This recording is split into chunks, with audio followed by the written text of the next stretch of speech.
Hello everyone, welcome to नव classes. I am Navdeep Kaur और आज मैं मोहित मल्होत्रा के साथ पॉडकास्ट कर रही हूँ।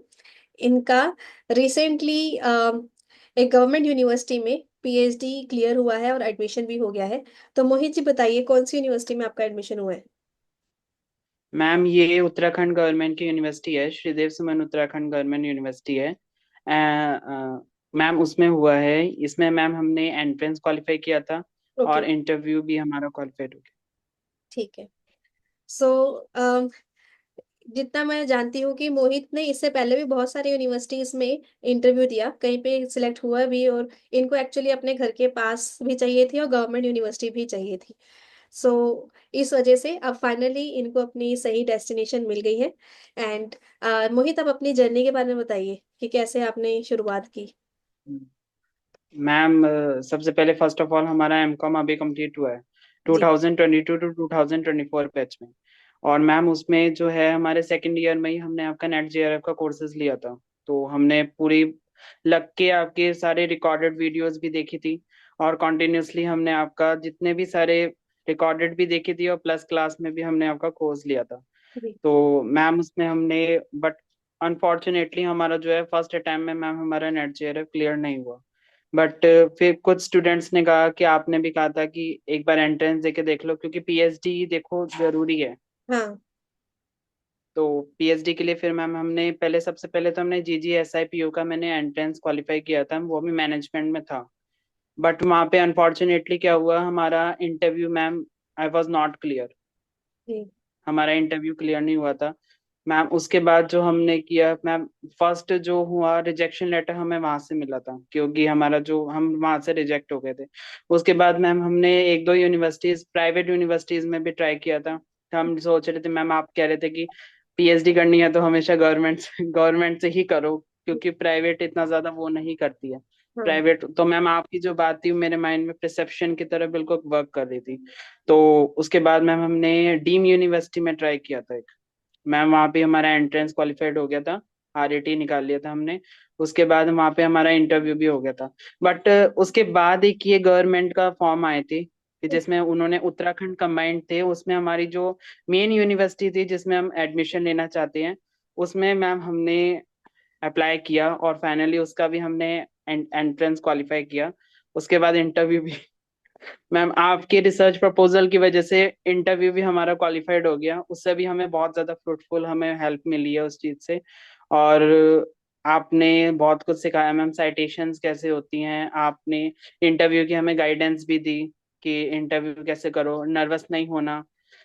क्योंकि मैम नर्वस नहीं होना और एकदम से देखो जो जो क्वेश्चन पूछे जाएं बिल्कुल अगर तुमने नहीं आता तो आप ये बोल सकते हैं कि as per the guidance of mentor I can update and.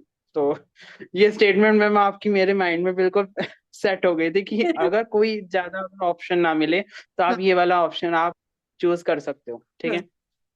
उसके बाद मैम फाइनली और रिसर्च मेथोडोलॉजी से उन्होंने क्वेश्चन पूछे थे कि उन्होंने मेरे से ये पूछा था इंटरव्यू में कि आपका रिसर्च का टॉपिक क्या है। आपने जो मेरा प्रपोजल बनवाया था उसमें से हमने बताया उनको, फाइनली वो बहुत अच्छा लगा था। अच्छा।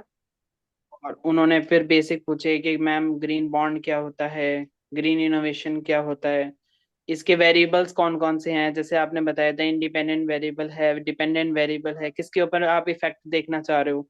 तो मैम ये सब पूछे तो finally finally I got select. Great, congratulations उसके लिए। हाँ जी। सो अब उन्होंने जो क्वेश्चन पूछे थे एक्चुअली आपने टच अपॉन कर ही दिया है ना? सो उसके जी मैम अलावा बिल्कुल। आप क्या डिस्कस करना चाहते हो, किस टाइप के क्वेश्चन और पूछे गए थे as per different interviews? Ma'am एक तो आप अपने प्रपोजल्स को बहुत अच्छा स्ट्रॉन्ग कर लें, जो जो प्रपोजल्स में आपने लिखा है एक एक लाइन बिल्कुल ऐसे हो जाए कि आपको बिल्कुल उसका मीनिंग भी पता हो, क्योंकि मैम वहाँ पे कुछ भी पूछ सकते हैं। हम्म। तो है ना। और जो है मेन आपका रिसर्च मेथोडोलॉजी बहुत स्ट्रांग होना चाहिए। रिसर्च मेथोडोलॉजी मैम आपने इतना अच्छे तरीके से पढ़ाया था, मैंने आपका को प्लस क्लास में यूनिट 2 नेट जेआरएफ के थे, उसको हमने एक एक क्वेश्चन हमें आता था, एक एक क्वेश्चन। मैम आपका पढ़ाया हुआ इतना स्ट्रांग था कि मैं क्वेश्चन पढ़ रहा था आरएटी एग्जाम में और टिक अच्छा। कर रहा था, क्वेश्चन पढ़ रहा था और टिक कर रहा था। मैम इतना स्ट्रांग करा दिया था आपने, उसके लिए मैम थैंक यू। आपको सबसे पहला क्रेडिट मैं आपको ही दूंगा मैम। जी, वेलकम जी, आपको भी। और आपके पेरेंट्स को, मम्मा को, कितना आप जी लोग मैम। मेहनत करते रहे हो। जी। Next thing I want to know, student भी जानना चाहेंगे कि ये उत्तराखंड वाला यूनिवर्सिटीज वाला कब कब निकलता है एक साथ, और मैम वो ये कैसी यूनिवर्सिटीज होती हैं। जी। मैम ये उत्तराखंड का जो निकलता है मैम, इसमें स्टेट गवर्नमेंट यूनिवर्सिटीज होती हैं। ओके। ठीक है। और अब जो है ये कंबाइंड निकाल रही हैं आजकल। इन्होंने इस बार भी इन्होंने डिसीजन लिया था कि हम 4 यूनिवर्सिटी मिलके एक एग्जाम कराएंगी, एक एंट्रेंस और एक इंटरव्यू। उसके बेस पे हम स्टूडेंट्स को क्या करेंगे, सिलेक्ट करेंगे। जो जिसको पास पड़ता है वो उस चीज में ग्रैब कर सकता है अपॉर्चुनिटी को। जी ठीक है। जी मैम। जी वेरी गुड। जी आपकी यूनिवर्सिटी में कितनी सीट्स थी मोहित? मैम, हमारी यूनिवर्सिटीज में मैम 40 सीट्स थी और उन्होंने 35 स्टूडेंट्स को लिया था। मतलब टोटल 4 यूनिवर्सिटीज को मिलाकर? हाँ टोटल, हाँ। अच्छा टोटल। ठीक है, मतलब सिर्फ कॉमर्स की या फिर सारे सब्जेक्टों को मिला के? नहीं, commerce ma'am, commerce, only commerce. चलो बढ़िया है। अच्छी खासी सीट्स भी उन्होंने निकाली थी, 4 यूनिवर्सिटीज का ये कॉम्बिनेशन बता रहे हैं। ठीक है। जी जी मैम। सो उसमें आप। मैम कुमाऊं था, हाँ। कुमाऊं था, श्रीदेव सुमन था, और एक सोबन सिंह जीना था, वो अल्मोड़ा में है उत्तराखंड के। नैनीताल से भी ऊपर एक यूनिवर्सिटी है, अल्मोड़ा यूनिवर्सिटी। ओके। तो वहां पे और एक थी हल्द्वानी यूनिवर्सिटी, वो उत्तराखंड ओपन यूनिवर्सिटी थी। बट मेरी इच्छा ये थी कि मेरे को श्रीदेव सुमन में चाहिए था, और फाइनली मैम मेरे को वही वहीं पे मिला, क्योंकि वो उसका कैंपस जो है ऋषिकेश में है। अच्छा। तो मैम मेरे को ऋषिकेश का अलॉटमेंट लेटर आ गया है अब। तो thank you so much ma'am. जी वेरी गुड। अब एडमिशन हो गया आपका? हाँ, आपने भेजा था जी वैसे मैम। Offer letter. जी मैम। जी मेरे को जी भेजा जी भी था। जी मैम। Yes very good. तो इसका मतलब आप ये समझ सकते हैं कि अगर आपका नेट नहीं हुआ, पीएचडी ओनली भी हुआ है ना, तो भी हम्म। आप पीएचडी में एडमिशन ले सकते हैं। द थिंग इज, उनको क्या चाहिए, आपका रिसर्च प्रपोजल बढ़िया हो, आपको उसके सारे क्वेश्चंस आते हो। और क्योंकि आप खुद बनाते हो मेरे रिसर्च प्रपोजल के कोर्सेज में या मेंटरशिप के कोर्स में, इस वजह से आपको खुद से हर एक क्वेश्चन का आंसर देना आ जाता है। और दूसरी बात, उनको चाहिए कि आपको चीजें पहले से आती हो। हालांकि सब बिल्कुल। बोलेंगे कि हम कैसे सीख लेंगे पोस्ट ग्रेजुएशन में, उनको इससे मतलब नहीं है। उनको मतलब है कि आप कोर्स करो ना, आप वर्कशॉप्स अटेंड करो, उससे सीखो। ये सबको पता है कि ये चीजें हो सकती हैं, सीखी जा सकती है स्किल्स। क्योंकि आप अगर बिना कुछ पढ़े लिखे चले जाओगे पीएचडी में, तो गाइड के पास इतना टाइम नहीं होता कि वो आपको टाइम दे सके, डिवोट कर सके। जिसकी वजह से वो चाहते ही नहीं कि एक नया सा बंदा आ जाए हमारे पास। दे ऑलवेज वांट कि you should have some basic skills, basic knowledge, literature review कैसे करते हैं, उसके ऊपर काम कैसे करते हैं। देन वो आपको ले और आप उस उनके अंदर काम करो और आगे बढ़ो, जल्दी जल्दी पीएचडी करके आगे निकलो। नहीं तो फिर इसी चीजों में इतना ज्यादा टाइम लग जाएगा परफेक्ट करने में। राइट। तो इसलिए अपनी स्किल्स के ऊपर सारे के सारे वर्क कीजिए, सो दैट कोई भी आपको किसी भी टाइप का क्वेश्चन पूछे, वो आप कर सको आंसर। एंड आपको रिसर्च के बेसिक आने चाहिए। मैं आपको इस प्रपोजल वाले कोर्स में भी एसएलआर, बिब्लोमेट्रिक्स, साइटेशन, फिर बहुत सारे सॉफ्टवेयर चीजें सीखते हैं हम। ठीक है, वो तो हम कोर्स के अंदर ही सीख लेते हैं। तो ऐसे ही आगे जाके रिसर्च मेंटरशिप वाले कोर्स में रिसर्च पेपर बनाने भी सीखते हैं, पब्लिश भी कराते हैं। वही तब अगला पेपर कब आ रहा है आपका? शुरू करेंगे जी मैम नेक्स्ट। बिल्कुल। मैम बिल्कुल जल्दी आएगा मैम। ठीक है। चलो ऑल द बेस्ट आपके करियर के लिए थैंक भी। You so much. एंड आपने थैंक यू बहुत सो मच अच्छे मैम। सुजेशंस दिए स्टूडेंट्स को कि अपने ऊपर भरोसा होना चाहिए एंड एफर्ट्स करते रहना बिल्कुल चाहिए। मैम। कभी भी ये नहीं सोचना चाहिए कि भाई इतना टाइम हो गया अब तो मैं डिमोटिवेटेड हो गया हूँ। क्योंकि मोहित को भी एकदम से सफलता नहीं मिली, बल्कि अलग अलग जगह पे क्योंकि मेरे को पता है ना, मेरे कोर्स में रहा है, वो साथ में टच में रहे हैं।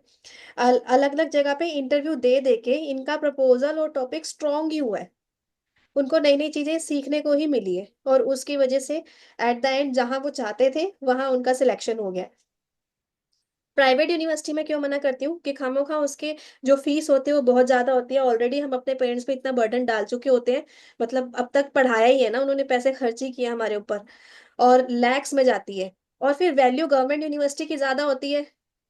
प्राइवेट की में वैल्यू में क्या दिक्कत आती है कि सबको लगता है कि उधर आसानी से फिर भी हो जाएगा। हालांकि इनका डीम यूनिवर्सिटी में भी सिलेक्शन हो चुका था और प्राइवेट यूनिवर्सिटी में भी हो चुका था।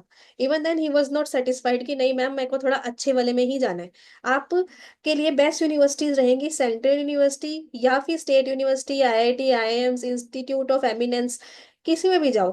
प्राइवेट यूनिवर्सिटीज में भी जाना है तो वो वाली हो सकती है जो डीम्ड है, या फिर वो वाली हो सकती है जो कि इंस्टीट्यूट ऑफ एमिनेंस में आ रही है। तो रिपुटेड में आप जाना चाहो तो जा सकते हो। वो भी आप पहले देखिए कि आपका पेरेंट्स का आपका बजट अलाउ करता है, इसमें कोई बुराई नहीं है, आप बजट को देख कर चलिए। गवर्नमेंट यूनिवर्सिटीज चाहे वो स्टेट हो चाहे सेंट्रल हो, सारी ही अच्छी होती है।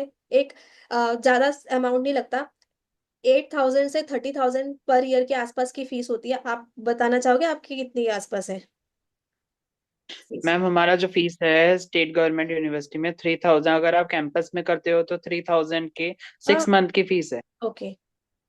3,000 6 मंथ है, और अगर आप उससे एफिलेटेड कॉलेजेस में करना चाहते हो पीएचडी, तो उसमें 5,000 6 मंथ के लिए। ग्रेट, तो वही मैंने एवरेज बता रही थी आपको कि लगभग 8,000 इनका 6,000 मान लो, तो वही 8,000 to 30,000 मैक्सिमम पर ईयर की फीस है। सिर्फ इतने में करनी है कि लैक्स में जाके करनी हम्म। है। और जबकि आपको डिग्री भी वही मिलेगी और पीएचडी, काफी लोगों को लगता है हरे सिलेक्शन नहीं होता है, क्यों नहीं होता? क्योंकि चीजें बनाई नहीं ढंग की, रिसर्च पे प्रपोजल सही से नहीं बनाया हुआ, उसकी प्रैक्टिस नहीं करी हुई, समझा नहीं हुआ अपने टॉपिक को, इसलिए नहीं मिल रही। अगर आपके पास नॉलेज है, if you have skill, no one can deny you.